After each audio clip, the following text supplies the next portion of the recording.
And Chief Executive Officer of Tampa Consulting, Canute Hare, says Jamaica's road safety authorities are doing a poor job. He gave them a failing grade for enforcement, training, and education. Mr. Hare, who is a former director of the Island Traffic Authority, said the government is not doing enough to properly enforce the safe systems approach to road safety. Speaking on the morning agenda on Power 106, Mr. Hare said that if these 5 areas are not properly put in place, many people will continue to die on Jamaica's roads. Practically, not only to enforce the law governing transportation of children in motor vehicles, we have compromised the safety of our children in motor vehicles. Also, there has to be continuous unbroken road and vehicular safety education in the schools. A part of the problems that we see on the road network is driver behavior. I am saying many of our drivers are not properly prepared for the road network. He said the police should be praised because they give out thousands of tickets every year. However, he believes more needs to be done to put pressure on drivers to follow the road rules. To the JCF, we have recognized that you are doing some massive enforcement because we see it in the numbers. But we love for you now to zero in and peep into these vehicles that are transporting children. Peep into them. Peep into them and put on the pressure on the parents and the drivers who are transporting the children. Are the children roaming around in motor vehicles and the back seat and the front seat, walking around through that central car? So put on the pressure. Hit them with the Road Traffic Act, Protected Devices legislation. Also hit them with the Child Care and Protection Act. Double whammy. Double whammy. We have to send a strong message to persons who are transporting children. Let them know that we are serious. The Agriculture Ministry is seeking an extension of egg import duty waiver to stabilize markets. This as local farmers continue to recover from Hurricane Melissa. Alia Bryant reports. The measure was introduced in December 2025 and was designed to alleviate supply shortages and provide cost relief to consumers in the aftermath of Hurricane Melissa.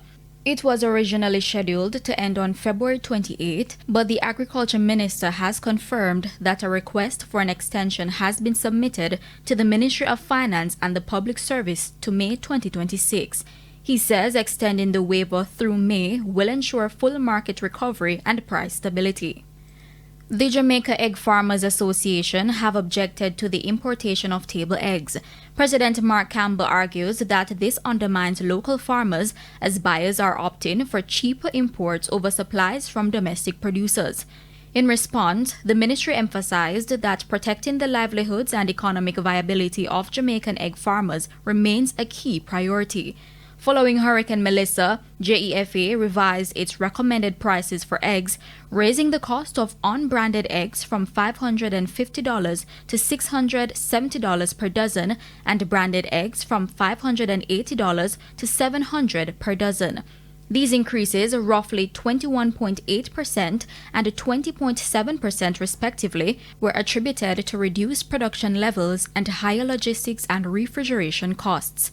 Post-Melissa market assessments conducted by the ministry projected that domestic egg supply would fall by approximately 40%, with a full recovery expected within 8 to 12 months. Alia Bryant, TVJ News. Jamaican culture took center stage at Cornell University, New York City this week as students turned their campus into a vibrant showcase of Caribbean heritage in observance of Black History Month. The aroma of Jamaica's national dish, ackee and saltfish, drew crowds at the university, where Jamaican students hosted a cultural and culinary celebration aimed at sharing more than just a meal. Tables lined with authentic island dishes became a gateway to deeper conversations about history, identity, and pride within the global Black community. One of the best ways for us to show our cultural awareness is through our food. I think it was such an amazing thing that they put on. And just like seeing all the people trying it and then being able to get a little piece of Jamaica has just been like such a warming feeling. And then coming into the dining hall, hearing my music, hearing reggae, it just made me smile, and then it just made me feel a little bit closer to home.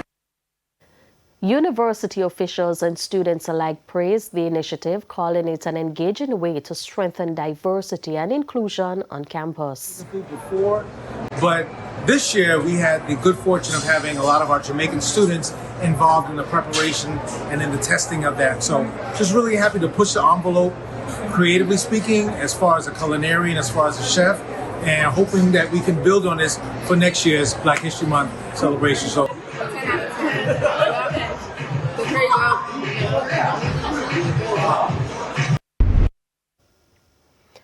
It's now time for the Business Minute. Chief Executive Officer of Barita Investment, Ramon Small Ferguson, says members of the financial sector will reduce their lending rates in order to drive economic recovery and growth if the government reduces the asset tax. Mr. Small Ferguson stressed that the financial sector will respond positively to the latest rate cut by the central bank if the government cuts the asset tax, which imposes a heavy burden on the cost of operations. He also pointed out that the private sector is willing to work with the government to lead the recovery and growth. Mr. Small Ferguson, however, made it clear that the private sector must have access to cheaper capital in order to play this role, and as a result, the asset tax must go because it has a major stumbling block. Further afield, Paramount Skydance has boosted its proposal to buy Warner Bros. Discovery with an offer that could finally knock rival bidder Netflix out of the game.